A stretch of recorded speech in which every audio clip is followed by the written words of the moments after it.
My name is Aaron. I'm a 26-year-old software engineer, and I've been engaged to Emma, my 25-year-old fiancée, for almost a year now. We met during college and have been inseparable ever since, or so I thought. Our relationship has always had its ups and downs, like any couple, but I never thought I'd be questioning my entire future with her. This morning started off like any other day, with the sun filtering through the curtains and Emma curled up beside me, her blonde hair spilling over the pillow. We woke up slowly, savoring the morning together. Emma and I had always enjoyed these moments, the quiet intimacy before the chaos of the day began. It was during this moment of peace that our morning took a turn I wasn't prepared for. After making love, we lay in bed, tangled in each other's arms. She laughed at something silly I said, her eyes crinkling at the corners. But then, out of nowhere, she said something that made me freeze. "If you ever left me," she whispered, tracing a finger down my chest, "I'd make sure the other woman had to work really hard to keep you." I laughed nervously, thinking she was joking. "What's that supposed to mean?" I asked,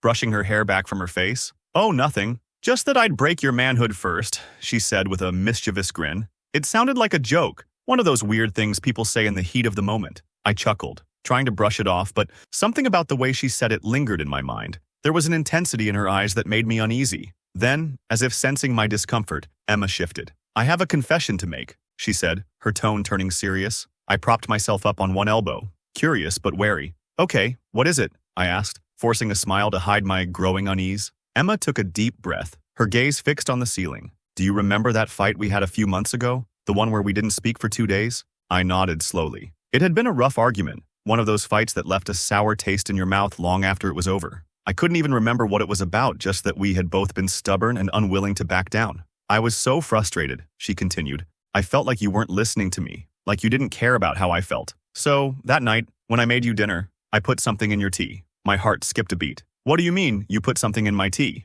Her eyes flicked to mine, filled with an emotion I couldn't quite place. "I added a little something to make you sleep. I watched you fight it at first. Your eyes were so red, Aaron. But eventually you gave in and fell asleep. I sat by your side, watching you sleep for hours, wondering what to do about us." I stared at her, horrified. "You drugged me?" She nodded, her expression unreadable. "I just needed time to think. I wasn't going to hurt you. I just needed to process everything." My mind reeled. The woman I loved, the woman I was planning to marry, had drugged me. For what? To watch me sleep? To figure out whether she wanted to stay with me? I couldn't wrap my head around it. We didn't speak for the rest of the day. Emma tried to approach me several times, but I couldn't bring myself to look at her. I felt betrayed in a way I never thought possible. The trust between us, the foundation of our relationship, had been shattered. I went through the motions of the day, barely registering anything around me. My mind kept replaying her confession, trying to make sense of it. Why would she do something like that? How could she think it was okay? That night, I locked the bedroom door and slept on the couch. I couldn't bear the thought of being near her. Every time I closed my eyes, I saw her watching me as I slept, her expression unreadable.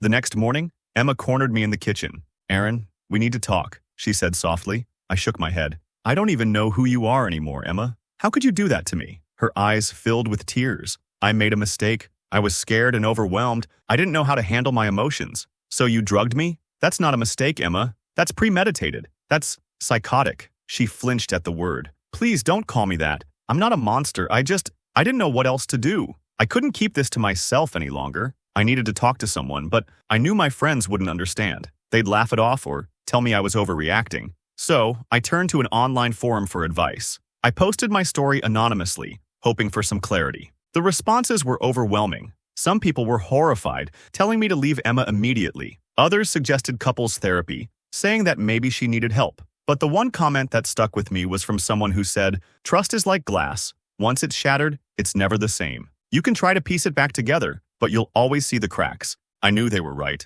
I could never look at Emma the same way again. Days turned into weeks, and the tension between us grew unbearable. Emma tried to make amends, cooking my favorite meals, leaving me little notes. But I couldn't shake the image of her watching me sleep, contemplating our future. One evening, I came home to find Emma sitting on the couch, a packed suitcase by her side. "I'm leaving," she said quietly. I sat down across from her, my heart heavy. "Why?" "Because I can see it in your eyes. You don't trust me anymore. And without trust, we have nothing." She was right. As much as it hurt, I knew she was right. "I'm sorry," she whispered, tears streaming down her face. "I love you, Aaron, but I can't fix this." I watched her walk out the door, taking a piece of my heart with her. It's been 6 months since Emma left. I've thrown myself into work trying to move on. But some nights, I still think about her, about what could have been if things had been different. I've learned a lot from this experience. I've learned that love isn't always enough, that trust is fragile, and once it's broken, it's hard to repair. And that sometimes, the people we love the most are the ones who hurt us the deepest. But I'm healing, slowly but surely, and one day, I'll be ready to trust again. But for now, I'm just taking it one day at a time.